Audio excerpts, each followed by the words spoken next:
Vel gert öll að gefa loftslagsvánni athygli í allan dag.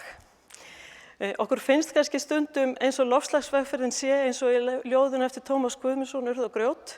Þið munið, klífa skriður, skríða kletta, vera að missa vit og ráð þegar hæsta hjallinn náð. Annars sigum við myndist á mögulega bugun. En það er allavega í þessari fjallgöngu þá borgar sig að vera í réttu skónum. Þetta er kannski ekki smekklegt átfit en þið vitið hvað ég meina. Lykilstofnanir verða að styðja vel við markmið Íslands í loftslagsmálum. Þetta er stefnumótun Umhverfisstofnunar unnin á síðasta ári. Loftslagsmálin eru hér í kjarnanum og virðing fyrir náttúrunni er leiðarljósið, algjörlega. Við þurfum að gera þetta saman. Nú að fjalli sem við þekkjum. Það vantar eitthvað aðeins inn á, setjum það hér. Þetta er fjallið sem Nicole var með, Nicole og félagar. Þau böndu okkur á að við þurfum að fara niður. Og það er stundum aðeins erfiðara svona fyrir lærin að ganga niður. Og þegar við erum að verða eldri þá verðum við aðeins styrðari að breyta og svoleiðis.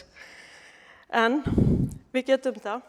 Verkefni, það þurfa að vera markvisverkefni og skýr og á áætlun hjá Umhverfisstofnun er komin í ár, áætlun sem er birt er að auka gegnsæi í mati á ávinningi aðgerðum, bæta aðgengi að upplýsingum losun atvinnugeira, mjög mikilvægt, þá að fjalla hér atvinnugeirasamtali í dag, aðstoða almenning og stjórnvöld við að skilja betur hvaða losunin kemur.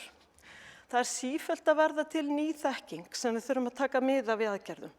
Meta síðan ávinning aðgerðina hversu vel gengur þær og laga þær svo til, bæta þær aðeins, smá saman.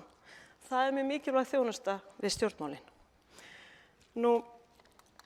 Ég vil bara þakka kærlega fyrir daginn, þakka öllum fyrirlesurum og ykkur fyrir að koma og öllum sem eru á netinu. Við höfum fengið frábær innlegg og afskaplega góðar umræður. Að lokum þetta berum virðingu fyrir vísindunum og verum hugrökk í ákvörðunartöku fyrir framtíðina. Takk fyrir.